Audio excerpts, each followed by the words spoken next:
Saudara-saudara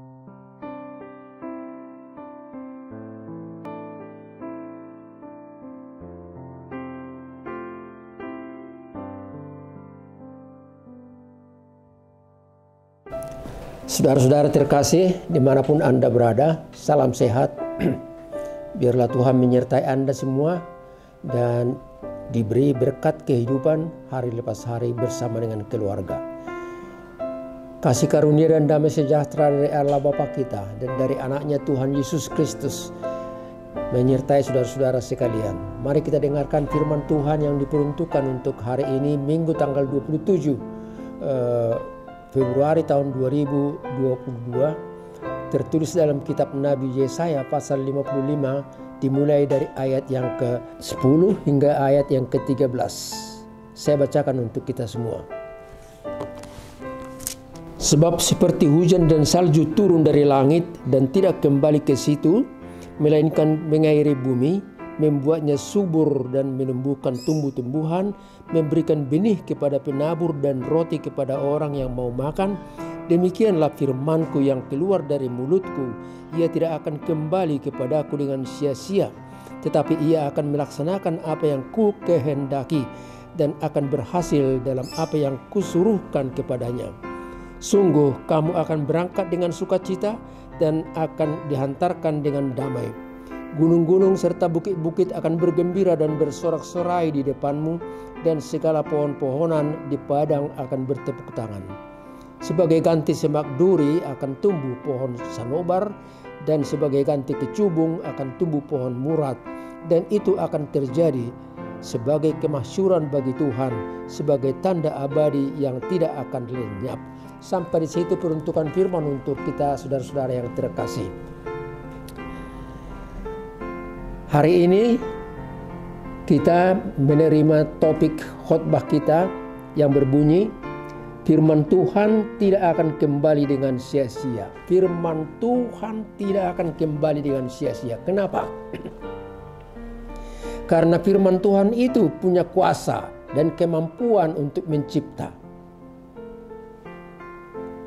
Pada mulanya adalah firman, dan dengan firman itu Allah menciptakan langit dan bumi dengan segala isinya, alam semesta, manusia, hewan, dan jenis pepohonan.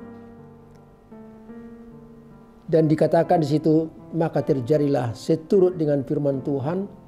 Dan setiap hari selesai penciptaannya, di hari pertama, kedua, dan seterusnya, Tuhan selalu berkata, maka kelihatanlah bahwa ciptaannya itu sungguh amat baik. Dari yang tidak ada menjadi ada, creatio ex nihilo. Disitulah kuasa firman Tuhan menjadikan sesuatu, termasuk bumi ini, Anda dan aku juga sekalian. Saudara-saudara yang terkasih, kata dan kuasa itu dua hal yang selalu berkaitan. Kata dan kuasa dua hal yang berkaitan. Kuasa dari kata itu tergantung kepada siapa orangnya yang mengatakan. Kalau Tuhan yang mengatakan, kuasa Tuhan di dalam kata itu menjadi garansi dan jaminan.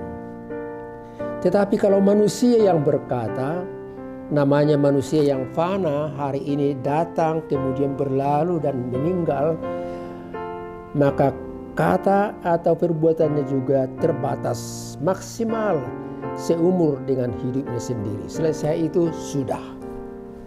Saudara yang kekasih, kita lihat contoh yang pertama.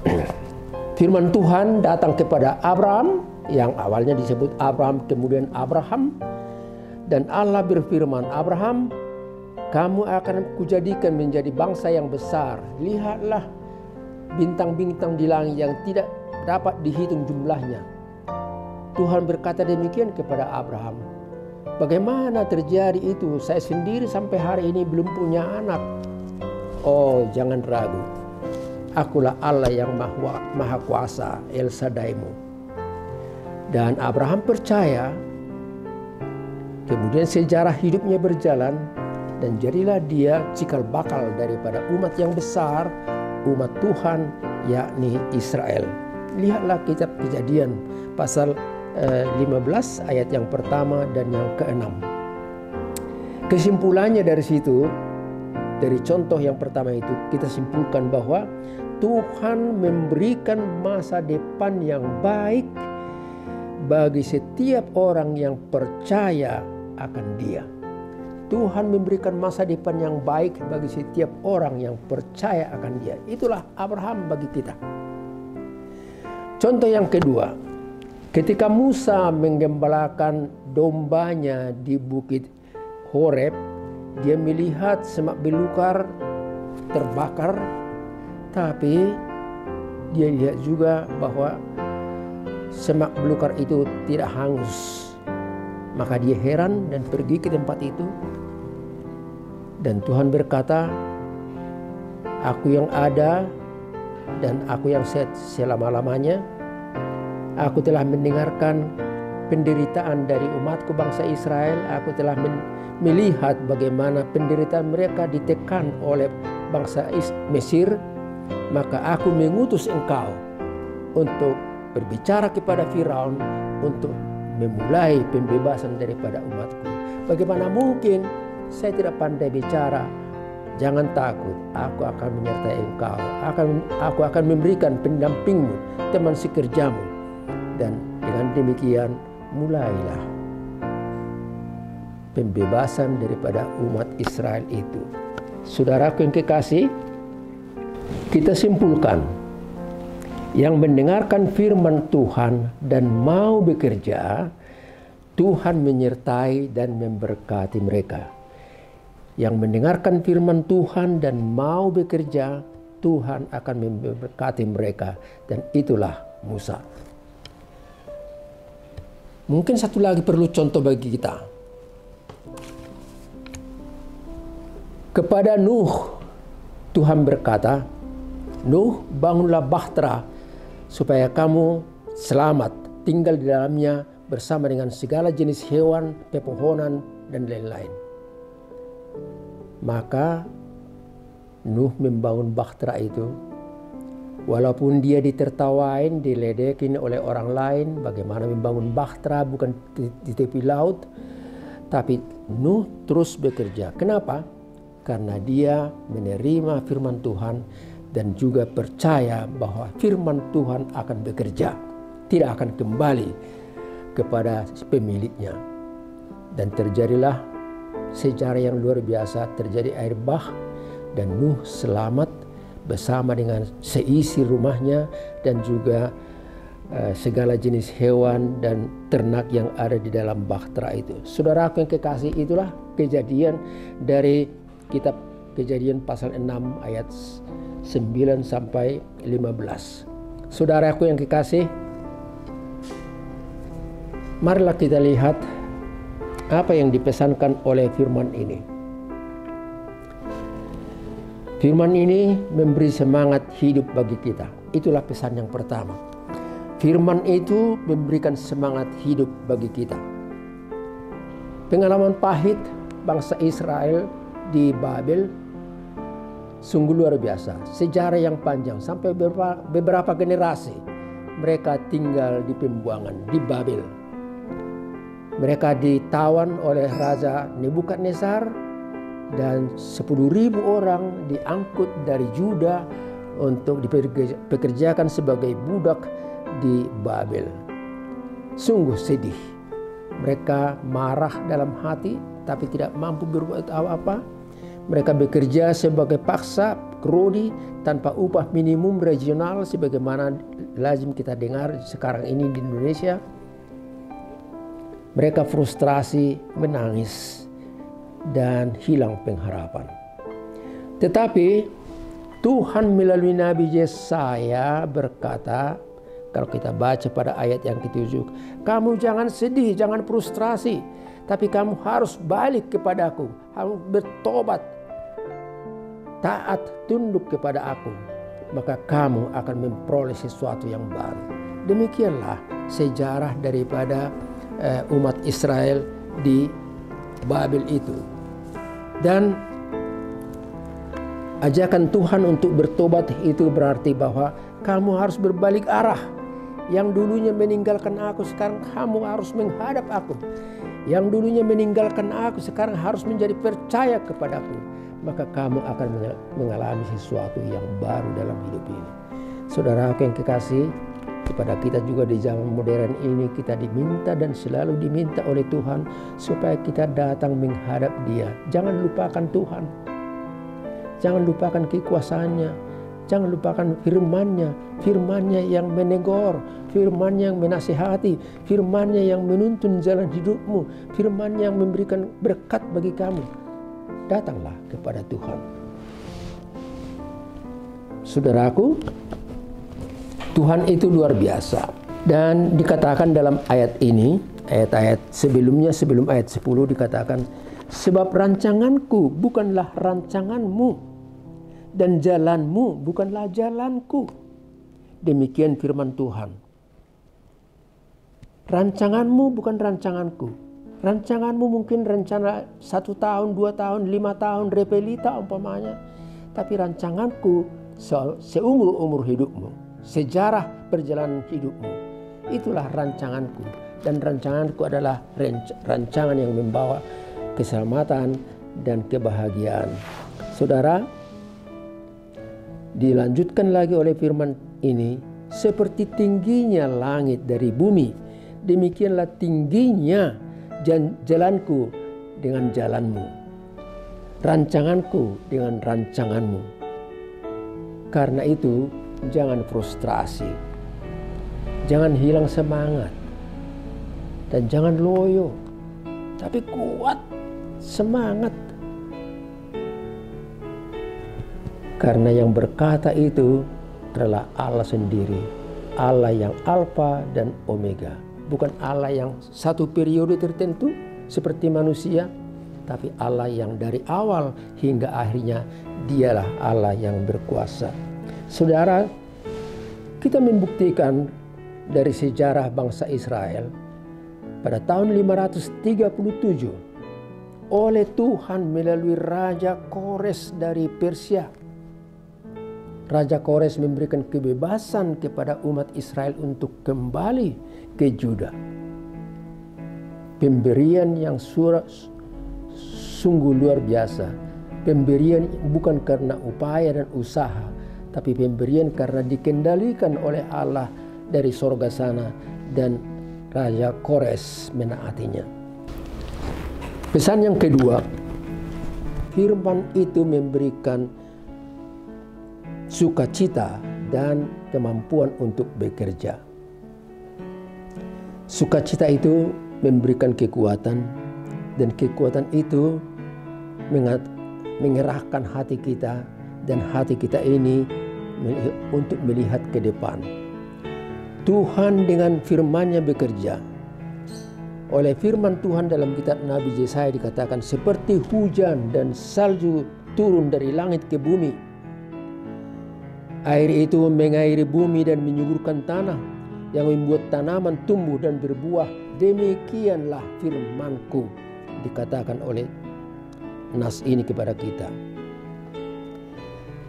Tidak akan kembali kepada Aku, tapi Dia akan bekerja dalam dirimu, dalam hatimu, dalam sejarah hidupmu. Tidak akan kembali dan sia-sia. Saudara yang kekasih, ajakan itu memintakan kita untuk datang kepada Tuhan, untuk mendengarkan firman-Nya. Di dalam berbagai kesempatan sebenarnya Tuhan berbicara kepada kita melalui pembacaan Alkitab itu. Di situ firman Tuhan. Melalui khotbah yang kita dengar, di situ kita mendengarkan firman Tuhan. Melalui buku renungan harian, renungan pagi dan lain-lain, Tuhan berbicara kepada kita melalui buku renungan tersebut. Datanglah kepada Tuhan, dan firman itu akan bekerja dan memberikan sukacita bagi kita semua. Seperti hujan dan salju turun dari langit ke bumi, maka air itu mengaliri bumi, membuat tanah menjadi subur, dan memampukan tanaman untuk memberikan buah. Demikianlah firman Tuhan dalam hidup kita, dalam perjalanan hidup kita, dalam pekerjaan maupun dalam keluarga kita masing-masing. Saudaraku yang kekasih, kalau alam sekitar mengalami perubahan karena perbuatan Tuhan, apalagi firman Tuhan yang memberi perubahan dan sukacita bagi orang yang percaya padanya. Berbahagialah orang yang merenungkan firman Tuhan siang dan malam, yang tidak ikut dengan orang-orang fasik, orang-orang yang pencemooh, orang yang selalu merendahkan martabat kuasa Tuhan dalam hidupnya. Dia tidak ikut dengan kelompok-kelompok seperti itu, tapi dia merenungkan firman Tuhan di rumahnya, dalam renungan hariannya. Berbahagialah orang yang seperti itu. Dikatakan dalam Mazmur pasal yang pertama, ayat yang pertama juga. Dan kemudian pemazmur juga berkata, firman-Mu itu menjadi terang dan pelita bagi jalanku. Firman itu menjadi terang dan pelita bagi jalanku, yang menuntun aku, yang memberikan terang sehingga aku tidak tersandung. Firman itu seperti terang, menerangi hati dan pikiranku, penglihatanku, sehingga aku tidak ikut ke jalan yang gelap dan perbuatan-perbuatan yang baik, yang tidak baik. Saudara, semoga firman ini memberikan masukan kepada kita. Tuhan Yesus adalah firman yang dari awalnya bersama dengan Allah, dan dia menjadi manusia. Dan dia berkata dalam setiap kebaktian di mana kita hadir, kebaktian minggu, diberkatilah orang yang mendengarkan firman Allah serta memeliharanya. Diberkati bila firman itu dipelihara, bila dipraktekkan dalam hidupnya. Bukan hanya didengar dari kiri dan keluar dari kanan, tapi mempraktekkannya dalam hidupnya. Sungguh Tuhan itu maha baik. Tuhan Yesus mengingatkan kepada kita, kalau kita baca epistel hari ini dari Injil Matius pasal 14, dikatakan di sana, jagalah hatimu. Jagalah hatimu, jangan seperti tanah yang keras, di mana benih firman itu tidak bisa tumbuh. Jagalah hatimu, jangan seperti hati yang diisi dengan batu-batu dan lain-lain, sehingga firman itu mungkin kamu dengar sebentar, sepertinya berbuah dalam hatimu, tapi sebentar lagi oleh karena peristiwa-peristiwa duka cita dan lain-lain, penderitaan, maka firman itu akan hilang. Janganlah hatimu seperti semak belukar yang sebentar tumbuh benih yang ditaburkan firman itu, tapi ditelan oleh semak belukar yang tumbuh di sana dan tidak sempat berbuah baik. Tetapi jagalah hatimu seperti tanah yang subur, di mana firman yang diterima itu berbuah lebat dan memberikan sukacita. Saudaraku, sampai di situ firman Tuhan untuk kita pada kesempatan ini. Kita ketemu lagi pada kesempatan berikut. Tuhan memberkati kita sekalian. Amin. Kita berdoa. Allah Bapa di sorga, terima kasih atas firman yang barusan kami dengarkan. Firman Tuhan itu memberikan kami sukacita. Firman itu menjadi berkat bagi kami. Firman itu menguatkan kami dalam pekerjaan, dalam pergumulan hidup kami hari lepas hari. Dengan firman itu kami boleh bersemangat dan kuat untuk memasuki masa depan kami. Terima kasih Allah Bapa di sorga, kami berdoa untuk semua saudara-saudara kami yang masih dirawat oleh karena COVID-19 maupun varian yang baru Omikron ini. Tuhan menyembuhkan mereka. Ampuni kami Tuhan dari segala dosa, kesalahan dan kekurangan kami. Di dalam Kristus Yesus, Tuhan dan penebus kami yang hidup. Anugerah dari Tuhan kita Yesus Kristus dan kasih setia Allah Bapa serta persekutuan dengan Roh Kudus bersama dengan saudara-saudara sekalian. Amin.